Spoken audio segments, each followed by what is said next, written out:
York's classic rock, Q1043. It's the Pretenders in the morning here at New York's classic rock, Q104.3. It's 8:05. Judd Apatow is with us this morning at the Q. Good morning, sir. Woohoo! Great to be here with you, Jim. Been listening to you forever. I'm from Long Island. You've been a part of my life forever. Well, thank you. You're Syosset, right? I am from the Syosset Woodbury area, exit 42. Okay. Well, there's something about you that just fascinates me, and I hope you'll indulge me for just a second. To be a successful screenwriter is a big deal. To be a successful motion picture producer, that's a big deal. To be a successful motion picture director, that's mind-bogglingly a big deal.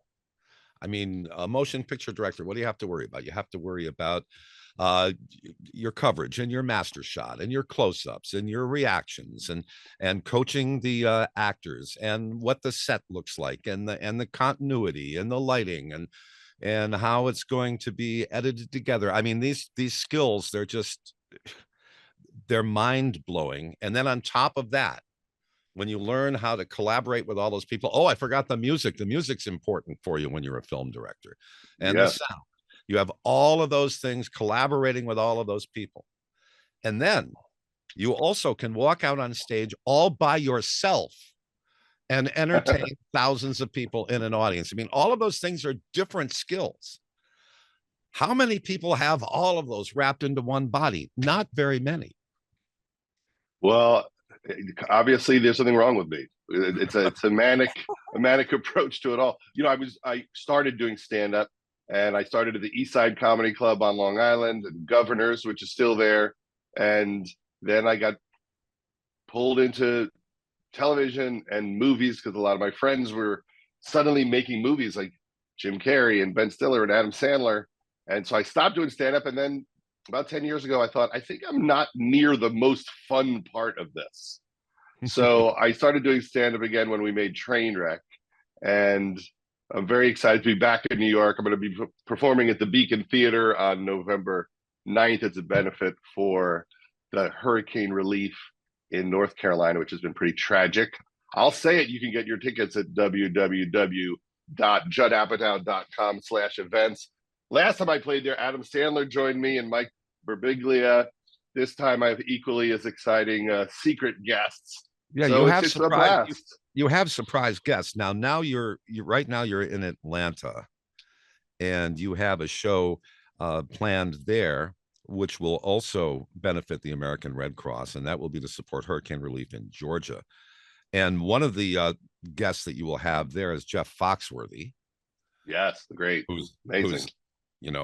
I mean, Jeff Foxworthy has, people would go, oh, well, it's kind of Southern humor. He can sell out any arena in the New York metropolitan area in about 3 seconds. Yes, he can. So and the nicest man, known him forever. And as soon as I announced I was doing a benefit for hurricane relief, he called me and said, "You got room?" And that's just the kind of guy he is. And your movies, I mean, these are big giant hit movies. These are not just, oh, well, I've been lucky in my career. I have the means to go out and make a movie. No, these were giant hits and funny as hell. Yeah, it's a nice time for all our movies because they all have returned to streaming. And I feel like people watch them more now than even when they came out. We've got Freaks and Geeks out there on Hulu, and This Is 40s out there, and Funny People and Bridesmaids. So I like little weird, like children that you set off into the world, and you just know they're somewhere, doing something with somebody. Somebody is getting a break from life with them somewhere. So with the show at the Beacon Theater, which is part of the New York Comedy Festival, you will take on a couple of different roles because you will be featured entertainer, but I guess you will also be the MC, huh? I'm the host. I started out as an MC. I used to work 5 nights a week at the Improv in LA. I would MC from 8 till 1:30 in the morning. This was how many free drinks did they give you as pay? Exactly. There's an unlimited amount of drinks. I was so afraid of bombing. I would never drink alcohol because back then when I first started, it was a very young Seinfeld and Ellen and Leno and Robin Williams would come in, and you just wanted to be funny in that 90 seconds between each act. I remember once I Mhm. made Jerry Seinfeld laugh.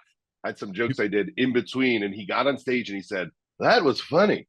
And it kept me going for 2 years because I knew he would not say that if I didn't make him laugh. So that was a great time. Well, Shelley, I know that you're a movie buff, and I know that you loved Judd's films, but I know that you also are looking forward to some stand-up magic. Yes, but I was wondering, Judd, when you were growing up, a kid on Long Island, what did you want to be? Did you envision yourself being a comedian, a director, a screen great?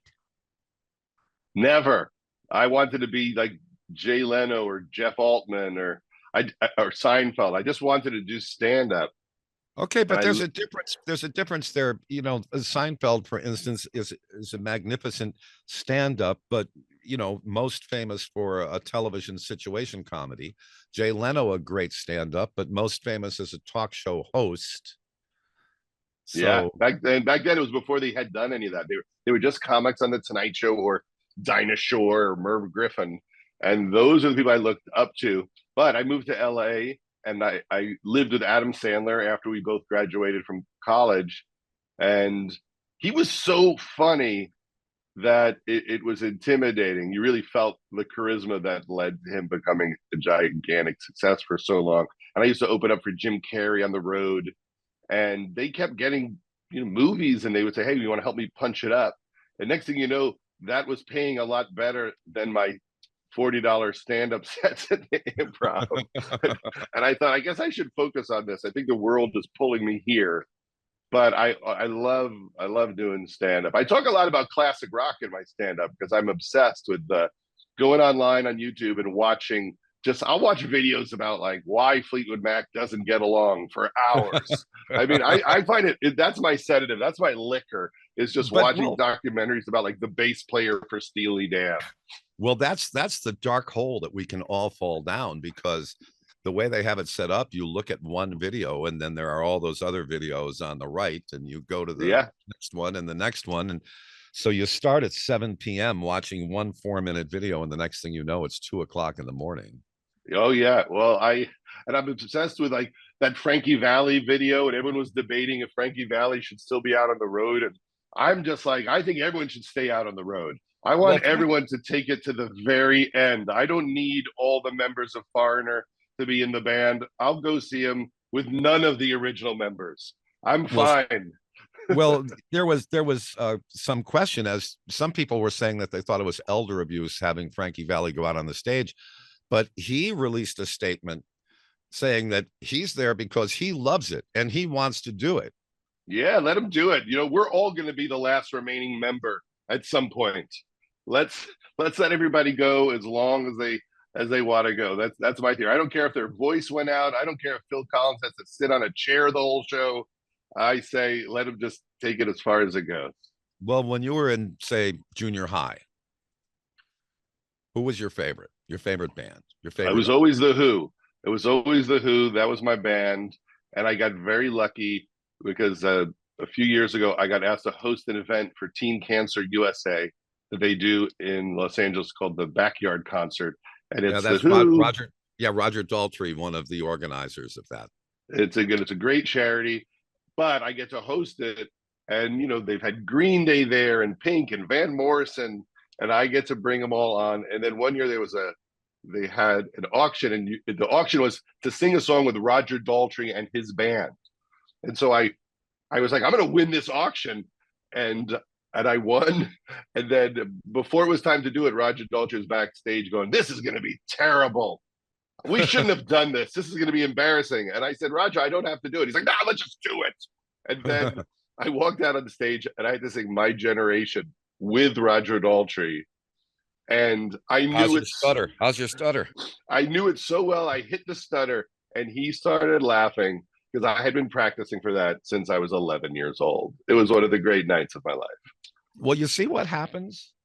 You sing with Roger Daltrey and you get him laughing. You can't help it. You can't help it. Well, it was the way I swung the microphone. I almost took him out. It's 8:15. We're with Judd Apatow, and we'll be right back at Q104.3. Judd Apatow is with us. Now, you've written some characters that are pretty awkward, yet their awkwardness seems to make them more lovable. Was that just something that you just instinctively understood? Well, that's just always how I felt. You know, I always wanted John Candy to be the lead of the movie. You know, that was my theory. What if the supporting characters were the leads? You know, like I like The Bourne Identity, but if it starred George Wendt, I would like it more. Okay, let's do some shameless plugging, because your show is going to raise money for hurricane relief in North Carolina through the American Red Cross. So fill us in on what you have planned and when, and how to get tickets. Well, it's November 9th at the Beacon Theater in New York. You can go to nycomedyfestival.com or juddapatow.com/events. And it's going to be a great night with a lot of surprise guests. Last time I did it, it was Carnegie Hall with Adam Sandler and Mike Birbiglia, and this is an equally as good show. If that sounds fun to you, definitely come out, and all the money goes to the Red Cross. That's quite a tease. Yeah, it's good. I'm not going to lie. It's a good one. I came through. I come through. I pull in the favors. All right. Well, thank you so much for spending time with us this morning. Thank you. And thank you for a lifetime of you being awesome. And it is exciting to talk to you. Forget me. Endless hours of rock and roll joy. Well, thank you so much. Judd, he's blushing. I am blushing. Yeah. Thank you so much. And we look forward to seeing you on November 9th. That's Saturday night, November 9th at the Beacon Theater. Thanks a lot. All right. Thank you. New York's classic rock, Q104.3.